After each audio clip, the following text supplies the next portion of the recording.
Recording.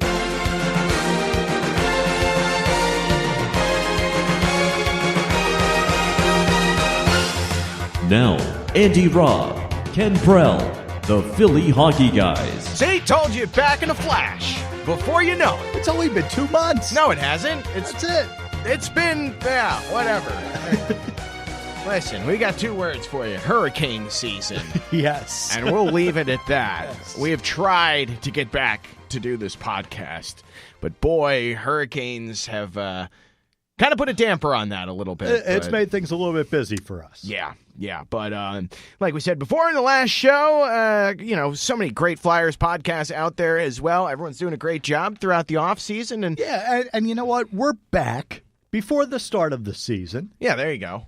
So There's only like 7 days to go. just a little over a week before we get started. Yeah, but, finally, we'll be yeah. getting back to our weekly shows once we have, games and things to talk about. But, I mean, we still have plenty of things to talk about. A lot of things. Bunch of things. A lot of We're things have knee been deep going into on. preseason right now. Yeah, and, some of this young talent, I'll tell you, it is going to make for a very interesting next week or so to see, which one of these players makes the final They all squad better for this make year. it. I'll tell you. Yeah. I mean, at the time of this recording, Travis Sanheim having an impressive showing the other night, and another overtime loss, but that's okay. Yeah, I mean, these games really don't they're preseason. Of course, they don't mean anything, but you can't read too much into any of these games right now, especially the early on games when you have a roster of like 60. And you're doing split squad games and everything like that. So, as far as the record right now of 1-1-3, not a huge deal. Yeah, not a problem at all. I mean, really, it's just about exposure for these young guys, getting them integrated into, playing in the NHL. And I'll tell you what, some of them have looked like they belong. Well, yeah, you mentioned Sanheim, of course, 2 goals last night against the Rangers. Yeah. That's really, and wow, one of them was an absolute just laser.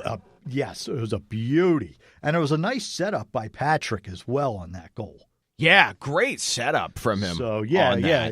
And we can also talk about Patrick with his playmaking abilities when he made that pass to Gostisbehere for that OT winner. That's right, yeah. So, we get it looks like another guy who, so far, what you've seen out of Patrick, I think he's been showing he definitely belongs in the NHL. You're seeing more of his offensive game develop here as we get a little bit further into preseason. But defensively, he's been outstanding so far. Yeah, great shot. I mean, the guy feels like he belongs. Oh, absolutely. Yeah. And, the way that things are being shifted around, pretty good. Oh, yeah, I definitely agree. But, the biggest question I think we'll have answered here in the next few days, what's going to happen on the defensive side of this for this team? Who's going to wind up, kicking off the 2017 campaign here? You got 8 players right now back there and only 7 spots.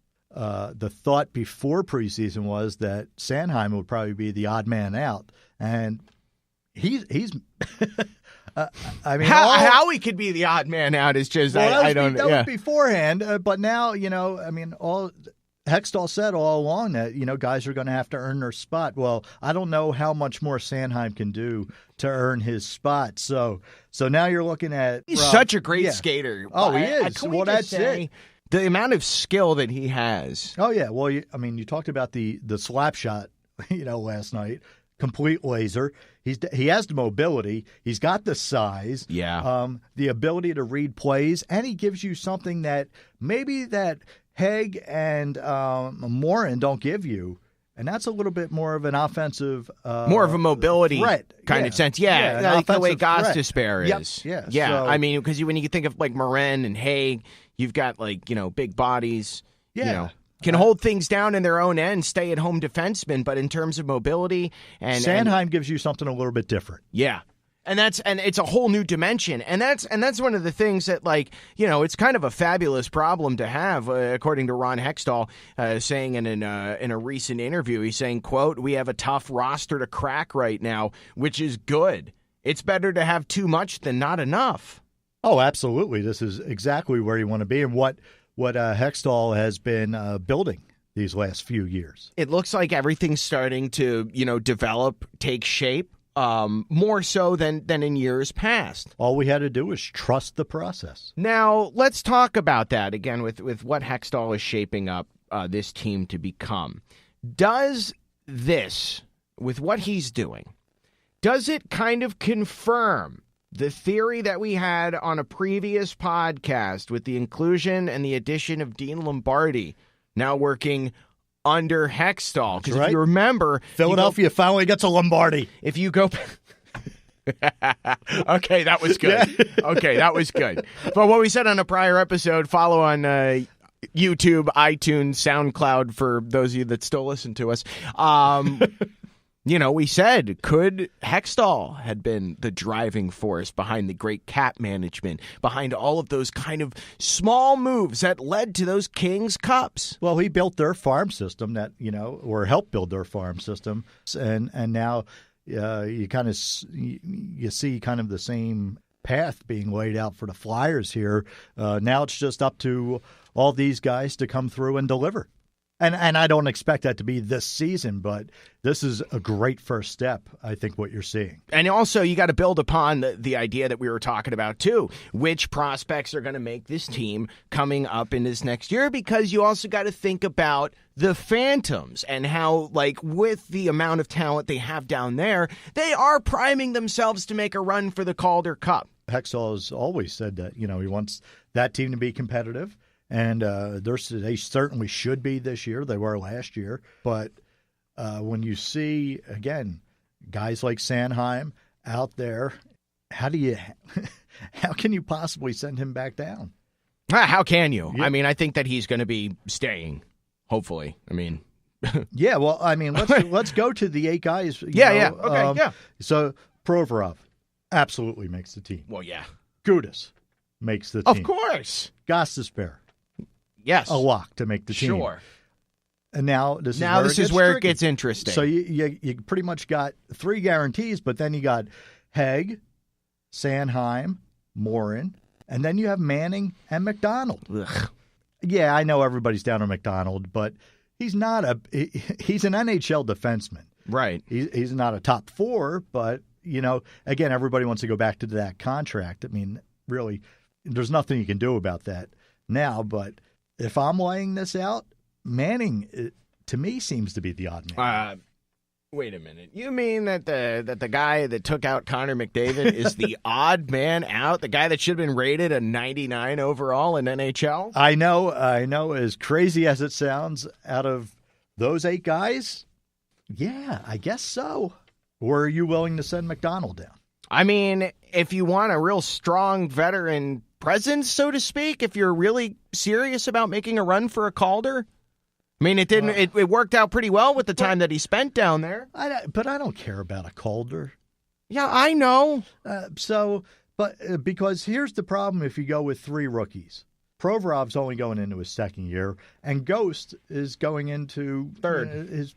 It's not really his 3rd. He only played half of that. That season. So you're going to rely on Gudas as your main veteran? It's a good one to have. Oh, yeah. But I think you need another guy. And I think out of Manning and McDonald, I think McDonald's your safer bet. I guess so. I mean, because it's all going to come down to playing time. Yeah, I mean, when it comes to a D-man, who was the other odd man out in terms of defense last year to be the veteran? It was Del Zotto. Yep, yeah. And he's not around anymore. No. So, but, I mean, it's a great problem for the Flyers to have right now. And again, I am a little cautious about having 3 rookies play back there. But if you ask Claude Giroux, he doesn't think so. He said, you've seen them play. They can play. Yeah. We have a lot of young D that are ready to play in the NHL, and they're competing right now for a spot. For us, it's fun to see because every day they're doing stuff, and it's pretty amazing. It's a long season. Whoever's hot, whoever's playing good will have the opportunity to play. So the captain has no problems with 3 rookies playing back there. Yeah, I mean, especially when they've actually made an impact. Like, they've done significant things in the time that they have been up with the club. Yeah, and you also go back and you look at the way that things ended last season when the writing was on the wall, and it's like, okay, the Flyers aren't making the playoffs. What do? You brought up Moran. Yep. You brought up, and company, and you saw more of what these guys are capable of. Well, I just, again, I've said it all along. I'll gladly miss the playoffs this year if it's a rebuilding year and you're playing all younger guys. I don't want to see the Flyers do what the Phillies did this year.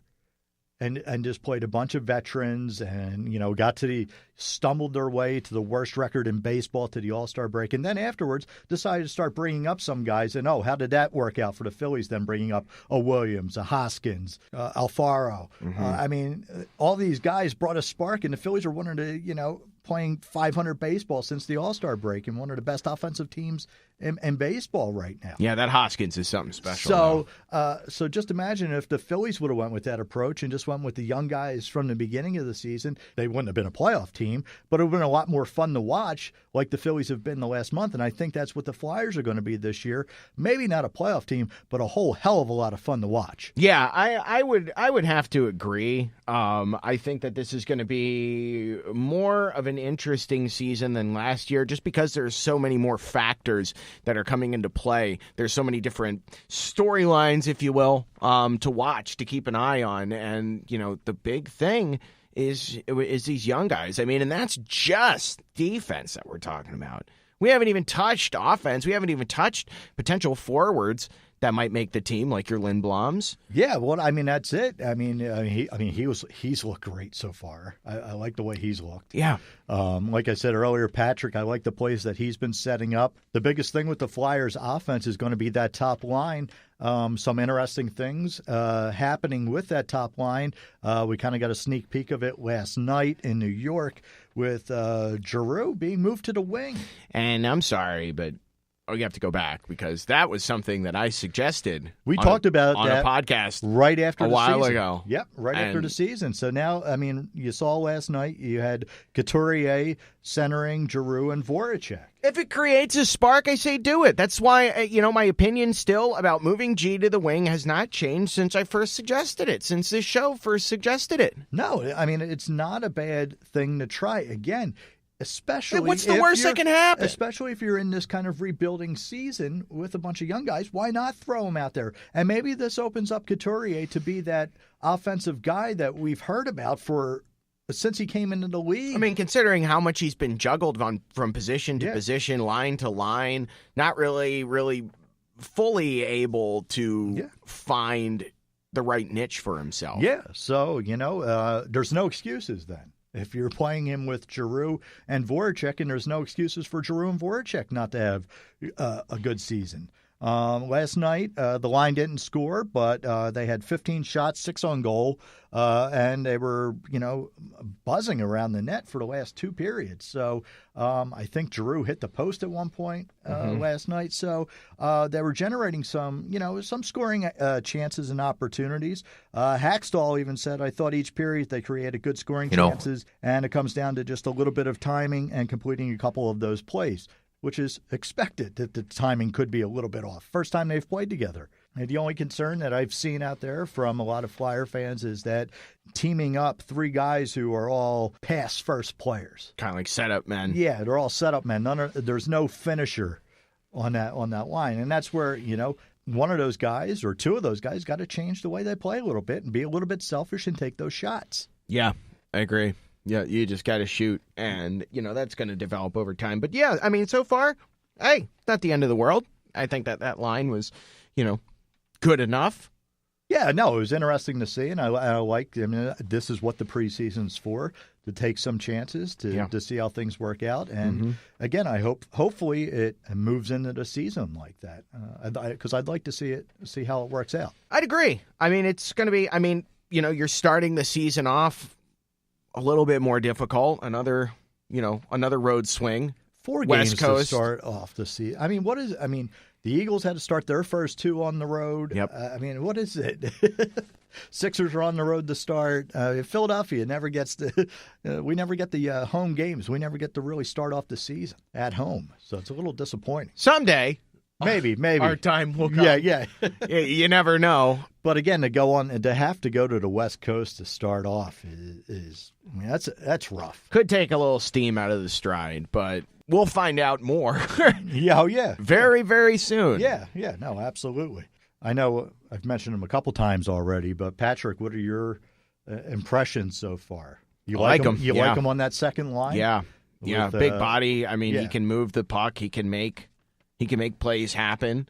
From what I've seen so far, because I mean, regionally, we haven't been able to see everything. We haven't been able to see every preseason game. Some are, just local. But from when I was able to catch a YouTube stream or whatever, I mean, yeah, I like the kid a lot, and I can see him making the team this year. Yeah, I mean, centering Wheel and Simmons, that line excites me a little bit. I like me to too.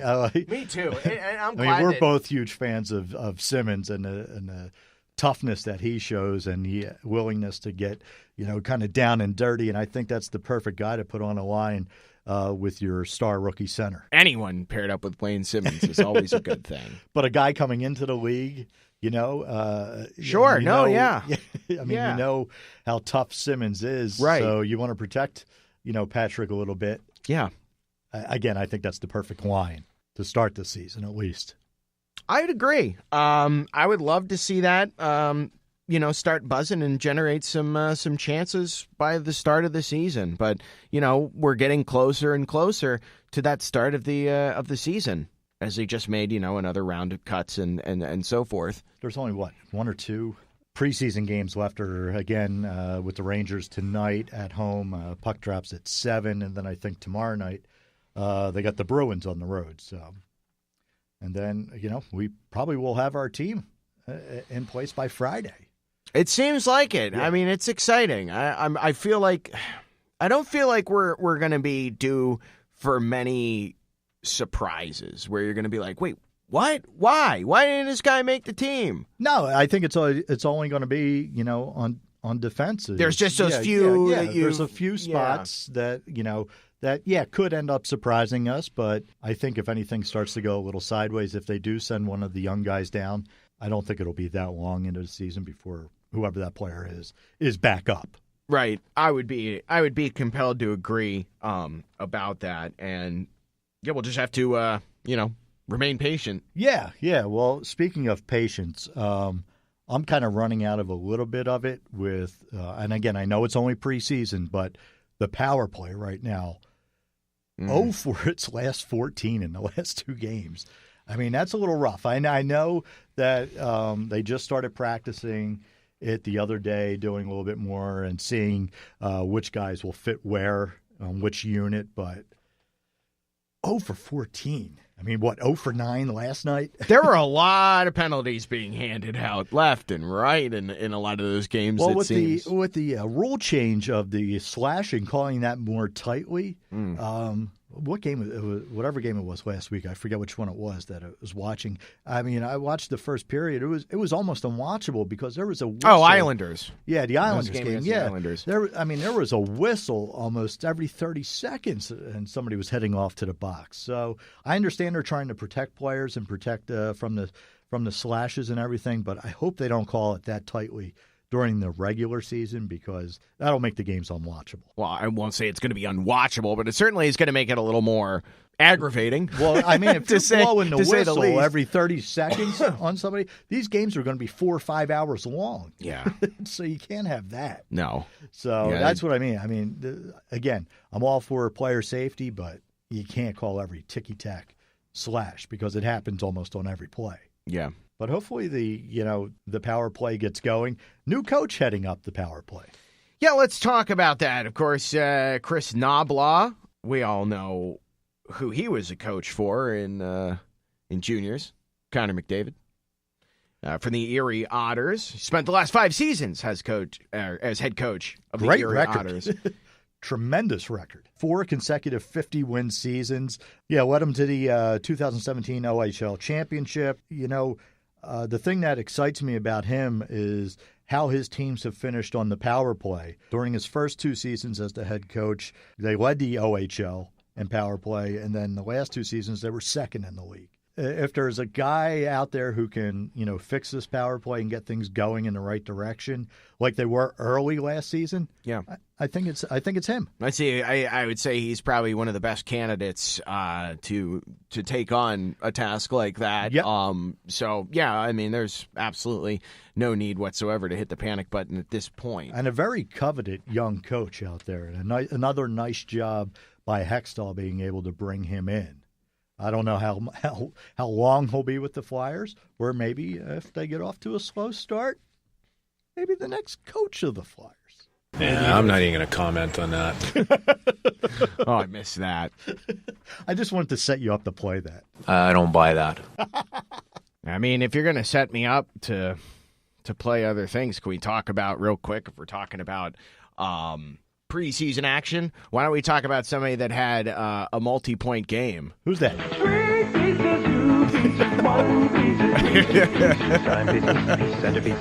It's been so long since we've done a show, I forgot about this. How can you forget about this? I know. Shame on me. All right, now wait for the kids.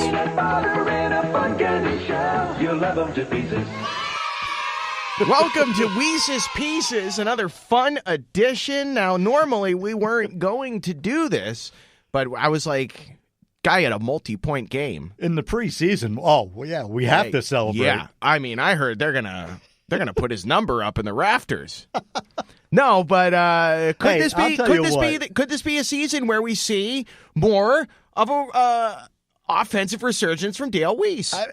Remember last season, the last month of the season, he was one of the Flyers' best players. I'm telling you, it's because he listens to this show and he was like, wow, they made a segment about me. So it's all because of us? Probably not. Oh. But, no, seriously, but do you see continuing on the trend of what he was building on towards the end of last season? Well, I mean, once the Flyers got Filppula last year, Weiss's game kind of took off. Yeah. Yeah, I mean, I think he could be a player. I also see the offensive bounce back for Giroux. And on that regard, I'm going to say Voracek as well. Well, I mean, if this team has any hope of getting to the playoffs, they have to. They have to. Yeah. I mean, those players, you know, the ones that are being paid, the most out of anybody on the team. Yeah, I mean, they got to start. They need to step up. They got to start putting the puck in the net. So. I completely agree, but I do think that we might see something from Giroux, from Voracek, and I think that, with losing Pierre-Edouard Bellemare, there's other players that need to step up. And again, I don't think that's all that big of a loss. Right, but what I'm saying is that was a player that still contributed on the score sheet. Yeah, occasionally. Many a nights. Occasionally. And he was good on the PK. Occasionally.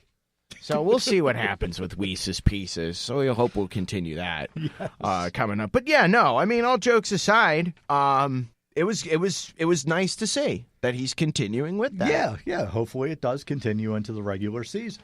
I'll believe it when I see it, though. Yeah. I know you're the same way. Hey, before we get out of here, some other news and notes since our last show. NBC released their national broadcast schedule. Flyers will play in front of a national audience 16 times this season, including 4 weekend games on NBC. And another Flyer getting their number retired.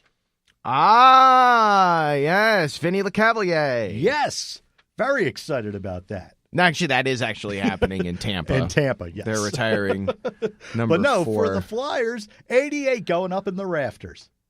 Yeah. That's pretty exciting. Yeah, it is. No, it is.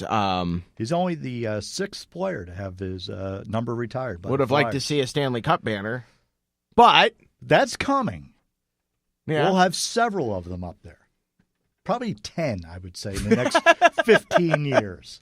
Yeah? Yeah, about 10. I would say 10 cups in the next 15 years. I got to tell you, I like the optimism. I do. You know what? This has been a long, exhausting summer, like we said.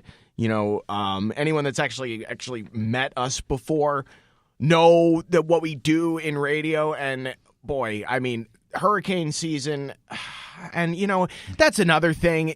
This is just a hockey podcast, but man, you can't help but feel for like people that are out of their homes in Texas and Houston, in Florida, and now Puerto Rico is just it's heartbreaking. It's been very difficult, to work.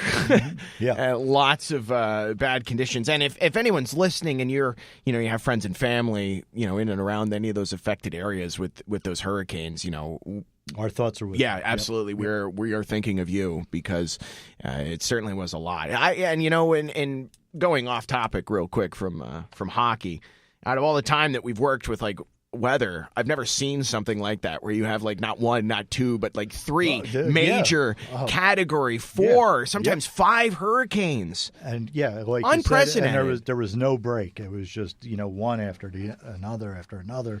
Extremely busy time for us, and just again awful for all those areas affected. Yeah, I mean, working in broadcasting is great. I mean, it's an honor to be a part of such a great career field. But when it gets tough. Things can get Things can get tough, especially if you work in news and in the media and absolutely and stuff like that. But this is when sports comes to the forefront and becomes sometimes a nice distraction to everything else going on, and we got hockey in a week. Speaking of hockey, we'll jump right back to that real quick in the preseason. I got to tell you, I have enjoyed watching the Vegas Golden Knights in the preseason. They've been winning pretty much every game. Again, it's the preseason. I know, but still. I do love what they did with their first batch of season ticket holders. Yeah, they took the, they printed them out long sheets. And embedded it into the all ice. All the names in the ice. Names of the season ticket holders. So a very cool thing to do. Yeah, I know, that is really in your cool. Inaugural season. That is that's really great. Cool. And can we talk, and I'm also going to mention this right now because it needs to be mentioned. Whoever is running their social media for Vegas, you are running the best social media right now because it used to be all about the Kings' social media, but holy crap, dude, Vegas is savage. The Habs will come after them or something. Yeah. And they'll just smack them down. It's been entertaining. If there's one thing Twitter needs more of, it's more excitement. Yes, because there's not enough of it. Come on. Is anybody even paying attention to Twitter anymore? You haven't seen us on there. But you can follow us on Twitter at Philly Hockey Guy. Again, still no S. Well, we don't tweet enough. We promise. We're going to change all that here. Either. Yeah, well, we're changing all that. Now that the season's here. Almost here. Yep. About almost a week away. Hopefully a weekly show. Yeah. Or they're going to be short. They're going to be shorter. Or a monthly show. Like what we... Or yearly. One a year. Can you imagine that? I can't believe nobody listens to us anymore. God. I can't... What's wrong with you people? I can't imagine why. But we're back. Yeah, no, it's going to be exciting. I'll tell you what. The next 7 days, keep your ears and your eyes close on that because that's going to be very interesting to see who's going to be a Philadelphia Flyer by the start of this season. And like Ken said earlier, I mean, even if it doesn't mean a playoff berth for the Flyers, this will be a more exciting year to watch. Oh, absolutely, because we're building towards something. Don't say the word, though. What, dynasty? Don't say it. I thought I already implied that with my 10 cups in the next 15 years. Okay. Yeah, I guess you kind of did. So I probably should have done that sooner. No pressure, Hextall. No pressure at all. But I'm telling you, I mean, as another off season goes by, it just seems more and more like the guy, he knows what he's doing. I'll give him credit, and let's just keep it going. This is going to be an exciting time to be a Flyers fan. It's going to be a great new season. Yep, I can't wait till they drop the puck for real. Absolutely. So we'll be back with a new show. I'm not even saying anything. Now, we'll be back the Flyers kick off next Wednesday. I don't buy that. In San Jose. We'll have a show out. I guarantee it. I don't buy that. Hackstall's. Is he calling me a liar? He's calling you out, buddy. You fool. Even though he says only 4 phrases. It's like a talking Hackstall doll, which I would buy. Oh, my God, yes. you imagine? All right, guys. Well, it's great to be back. Great to be talking with you. And again, shout out to everybody on Reddit Flyers, everybody on the internet, everybody on Facebook. And of course, shout out to all the other Flyers podcasts out there for all coming together and sharing the love of a great team and a passionate city. I mean, Absolutely. It's really awesome. It really is something great. It's good to see some people still doing it. Either I was going to say it or you. All right, for Andy Robb, I'm Ken Perrell. Thanks so much for listening. We are the Philly Hockey Guys. See you in a year. No, we'll be back next week. I promise. Thanks for listening. Be sure to like the Philly Hockey Guys podcast page on Facebook. Follow us on Twitter at Philly Hockey Guy. And subscribe on iTunes, TuneIn, and SoundCloud.